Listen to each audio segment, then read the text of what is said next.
Hello, everybody. It's 3:30, so that means it's time for your daily science show coming out at you from Headwaters Science Center. It's James Will today. And today, continuing the theme that Lee started yesterday with the books he was reading, we're going to be talking all about frogs and toads and amphibians in general. And so, what I have right here, I'll bring it right up to the camera so that you can see. Yeah, there we go. This is what we call a common American toad, or an Eastern American toad. There's a few different types of these toads that are what we call subspecies, so very closely related but not exactly. And so this is the Eastern version if you want to look them up. And so all three of the different species of animals we're going to be looking at today are all amphibians. And what an amphibian is there's a few little criteria or metrics or points that make an amphibian an amphibian. And so the first thing is that they are cold-blooded. And we all know what cold-blooded means, right?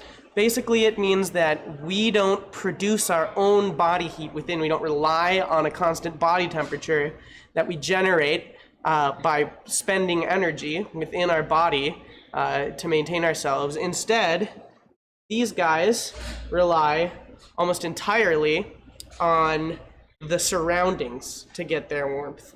And so that means that if things are warm, they're going to be quicker. If things are cold, they're going to be slower. Their metabolism or the way that they burn energy is defined by their surroundings. Another thing that all amphibians have, except for a few notable exceptions, is that they have 4 legs, they have a backbone, and particularly the thing that you'll think of when you think of an amphibian is that they will operate in land and water. A lot of times they'll have 2 stages in their life. They might be a larva, like a tadpole, if you've ever seen one of those, that hatches out of the egg in the water and then goes through what we call metamorphosis, which is a process of sprouting legs and growing into an adult toad or frog, and then having the ability, sometimes they even grow lungs, to go up on land out of the water. And toads, in terms of distinctions between a toad like this and a frog, toads tend to be dry-skinned, and you'll find them out in maybe deeper in the woods, farther away from water sources, because they can last for a while, like this guy, away from water without a problem. Frogs, on the other hand, they're a lot more reliant on water, and if they dry out, they might even get to a point where they can't breathe anymore. So they always and very frequently need to be near water and getting themselves moistened so that they can breathe.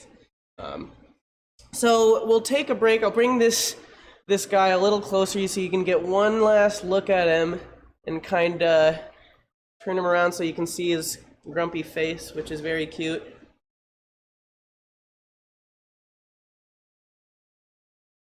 And I think you can kind of see him there. One last look at him, and then we are going to transition to looking at another animal. And so now that we have that image of our toad in our mind,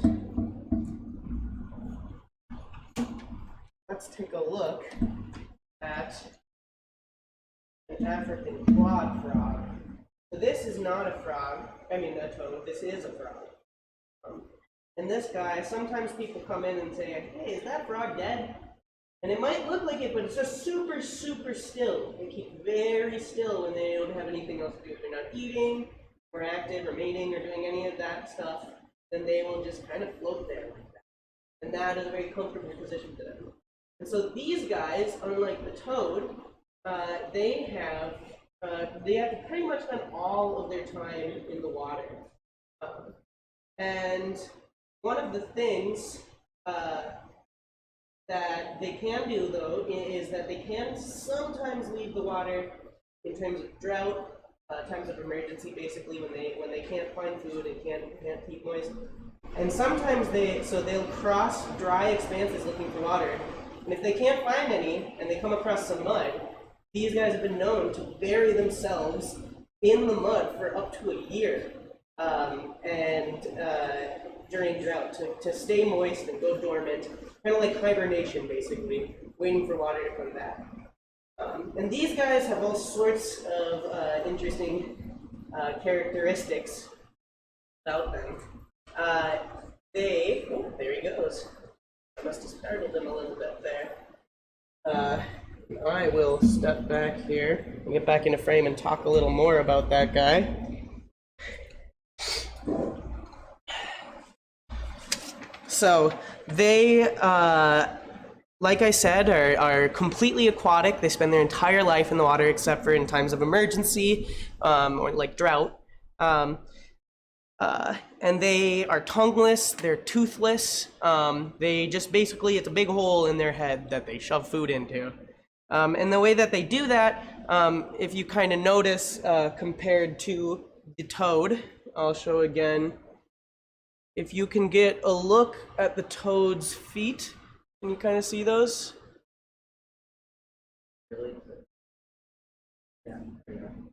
Yeah. You might be able to see that they're not webbed, that there's not any skin between their feet because they're not swimming around that often. Whereas on the clawed frog, I'll bring you close again. Got it? All right. On the clawed frog, you can see they do have those webbed feet for swimming around. The front legs don't have the webs in, but the back legs do. And that's because the front legs are less for swimming and more for shoveling food into their mouth. And they'll just eat whatever. They are not picky eaters. They'll eat stuff that's alive, they'll eat stuff that's dying, they'll eat stuff that's dead. They'll even eat just like organic waste, basically like silt or poop, basically, from other animals. They'll eat that. And one of the interesting things is they will even eat larvae of their own kind. They will eat, they're partially cannibalistic. And the reason that they do that is because the larvae, they're filter feeders, meaning that there's lots of algae, little mini plants, plankton you might have heard of, in certain regions of water, and those larvae filter that algae out of the water and eat it and turn that into mass, into their bodies. And then the adult frogs can go and eat them. So it basically gives adult frogs access to all those microscopic plants in the water that they wouldn't otherwise be able to eat. And the reason that's important is it makes it so that they can live in areas that other frogs couldn't, because unfortunately they're willing to eat their young. It's a little intense. But yeah, so that's kind of some of the interesting stuff about the African clawed frog. And the final frogs that I want to talk about are ones that are a little bit closer to home.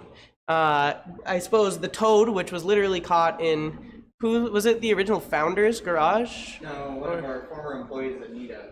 One of our former employees, yeah. This toad, which was found in her garage. He was living in her garage. It was like November. It was getting to be too cold for it to be awake, and so he was staying awake in the garage because of the heat from the house, and so he's brought her inside.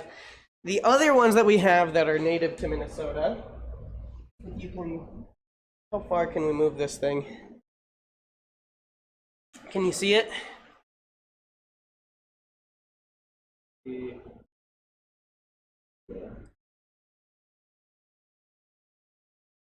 You're getting close. Oh, there it is. There it is. Wow, this thing has a good zoom on it. And so you can see just how well camouflaged in. This is called a gray tree frog, and it makes sense why it's named that. They spend all their time in the trees, and they're gray. Very simple name. And so these guys, like we said, they're native to Minnesota, and they are close to a water source all the time because they need to stay moist.